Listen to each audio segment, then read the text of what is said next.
Hello my friends, welcome to another video. If you've never been here before, my name is Jones and I live in Colorado and we've been having a lot of snowy days this year. So today's video is another what I ate on yet another snowy day. I always start my day with yoga before I make breakfast or do anything else. It's just such a great way to start the day because it gets my mind in the right place and it gets my body moving and my blood flowing, and it just really makes me feel good. And I really notice it on the days if I don't do it. They just don't seem to go quite as well. So yoga is really important for me, and I don't have a lot of space to do it in my living room, but I do manage.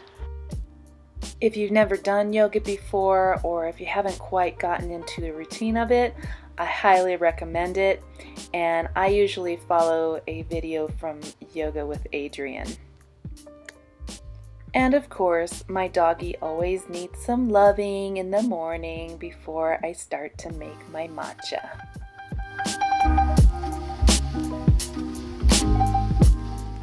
If you've seen any of my previous What I Eat in a Day videos, you know that I always start my morning with matcha.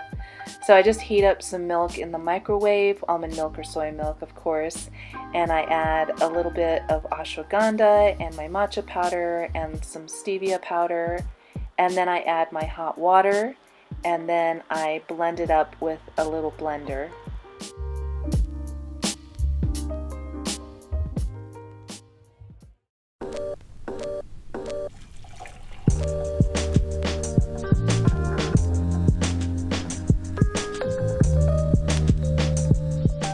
Since it was a cold, snowy day, I just wanted to curl up on the couch under a cozy blanket and do some reading while I drink my matcha. This book is Rich Dad's Cash Flow Quadrant by Robert Kiyosaki. I've been trying to read a lot more books about wealth building and wealth consciousness. So after I finished my tea and my reading, I decided to make a tofu scramble for breakfast. This is one of my favorite breakfasts to make on the weekends when I have a little more time to cook. Usually during the week I eat a lot of overnight oats, and by the end of the week I am kind of sick of oatmeal. I know there's a lot of YouTubers out there who make tofu scramble, and I just wanted to say that mine is a little bit different. I kind of developed my own recipe, gosh, close to 30 years ago. And it has a little bit of an Asian type of flavor to it because that's what I like and that's what my kids like.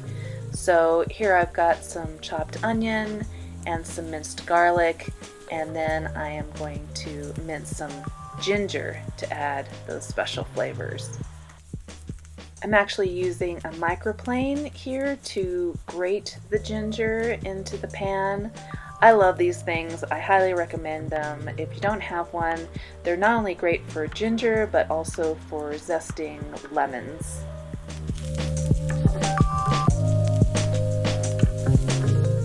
These days I've been adding a lot more veggies to my tofu scramble than I used to. So today I am starting off with some mushrooms. These are cremini mushrooms, and then I just add a little bit of organic soy sauce to flavor them, and then I crumbled some firm tofu. Now some people like to use silken tofu to make it sort of more an eggy flavor, but I prefer the firm.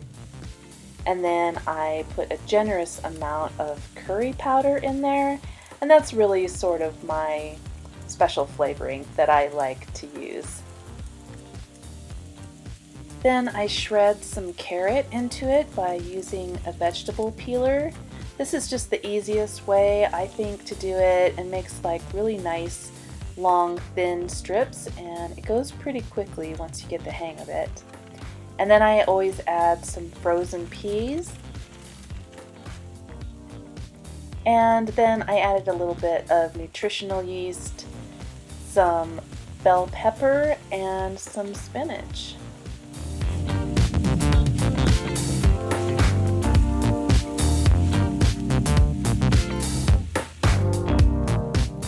So you could eat this with toast, but I really like it with corn tortillas.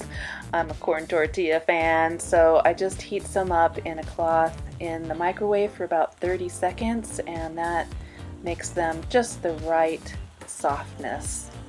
And then I fill it up with my tofu scramble. I usually make 2, sometimes 3 of these for myself, depending on how hungry I am. And then I leave the rest for my son, who will come along later and eat it all up. We love our tofu scramble.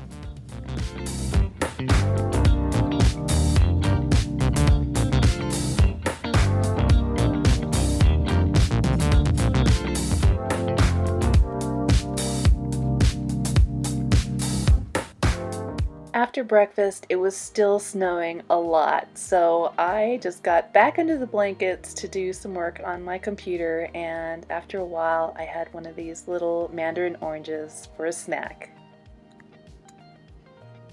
So I have this bird feeder in the yard that I can see from my kitchen window, and I absolutely love watching the birds outside. So this day the spotted towhee was out there, and I saw something really funny.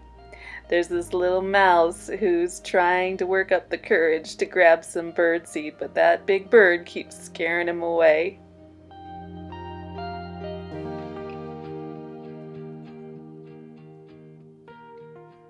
What do you think of the snow, Blue? This is cool. I love the snow. Blue, are you a snow dog? Are you a snow dog?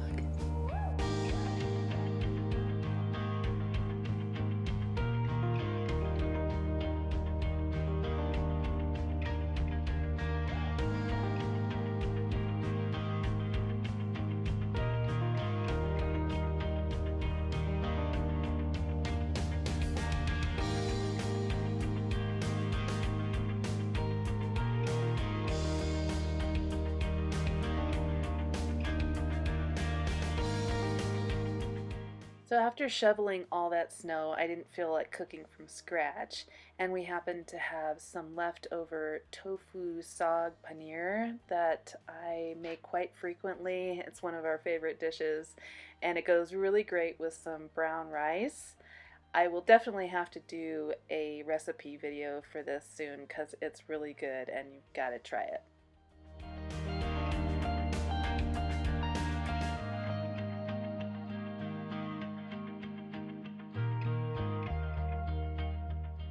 So by mid-afternoon, I was ready for a nice hot beverage, nice pick-me-up, and this ginger vanilla chai really does the trick. My boyfriend Jack actually developed this recipe, and there really is a trick to doing the ginger just right, and at this point I hadn't quite gotten it down. He spent a lot of time getting the ginger just right for this recipe because he wanted it super gingery, and he ended up using a mandolin. And mandolins can be a little bit scary sometimes. They're very sharp, and if you don't do it right, it's easy to cut your fingers, so always be careful when you use one of these. But if you don't have a mandolin or you're too afraid to use one, you can use just a sharp knife to slice the ginger as thinly as possible. And you can see he uses quite a lot of ginger. And then we boil it for about 5 minutes. And then he uses this strainer, which is actually for straining tuna, to get all the ginger juice out. And that is also another special technique that he developed. So I know it's a little bit hard to see, but he uses the lid from a mason jar type jar, like the inner part of it, and then he uses a tamper to squeeze it as hard as he can and to get all that ginger juice out, because that is what makes this ginger vanilla chai super gingery and super delicious. He's actually even used a vise at one point to squeeze it just as hard as he possibly could to get all that great ginger juice out. So then it's time to add the tea bags. We use 2 black tea and 2 of this vanilla chai tea, which is really great because if you don't have all the chai spices on hand at home, if you have chai tea bags, you can just use those, and this kind adds a really nice vanilla flavor to the chai. The next ingredient we use to add a nice layer of creamy vanilla flavor is this vanilla soy milk. Now you could use any kind of plant milk that you like, but we like the soy milk because it has a nice creamy texture. And then we add a generous dash of cinnamon to it, and then pour some into a cup. And Jack really likes a lot of honey with his, but since I'm vegan, I try to avoid honey, so I added some agave syrup. You can use whatever kind of sweetener you want and to your taste, but I highly recommend trying this recipe because it is just so delicious and so warming and so perfect for a cold, snowy day.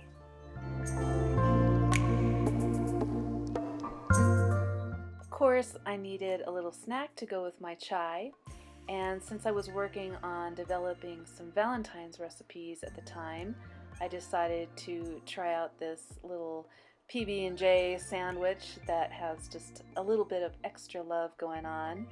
I'm using gluten-free bread here and organic peanut butter and organic raspberry jam, and just cutting out a little heart with this heart-shaped cookie cutter.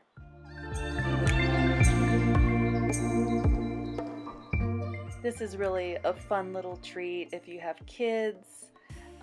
You can send them off to school with a special little sandwich on Valentine's Day or any day. And I like mine toasted, so I put it in the toaster oven for a few minutes. And there is my lovely little PB&J sandwich that went perfect with my ginger vanilla chai tea. So between snack and dinner, I decided to work on some jewelry. You may not know this, but I have been making jewelry for close to 30 years, and there have been times where I actually made a nice living off of it. At this point in time, I'm not making a whole lot of new jewelry, but I did have some repairs of my own jewelry that I wanted to do. Not that they were broken, but I do like to restring things every once in a while to make sure that they don't break on me and I don't lose pieces. If you're interested, I do have an Etsy site, and I will leave a link to that in the description box below, and you can check out some of the pieces that I have done. So once again for dinner, I was feeling a little bit lazy, and I had been working on these sweetheart pizza rolls for Valentine's Day video, which I do have a video for. I'll leave the link in the description box below. And then I just decided to make a big salad to go along with it. This one has romaine lettuce. And then I sliced up lots of cucumber because cucumber is pretty much my favorite vegetable, and I always add it to all of my salads. This is pretty much just like a basic green salad, which is what I like because I always have those veggies on hand. I added some red onion and some tomato and some of my honey mustard dressing, and that was my meal. I hope you enjoyed this video and that you will try out some of these recipes. I have the recipe for the chai and the sweetheart pizza rolls on my blog already. I will leave links to those in the description box below. And I will see you in the next video, which hopefully won't be another snowy day. Peace.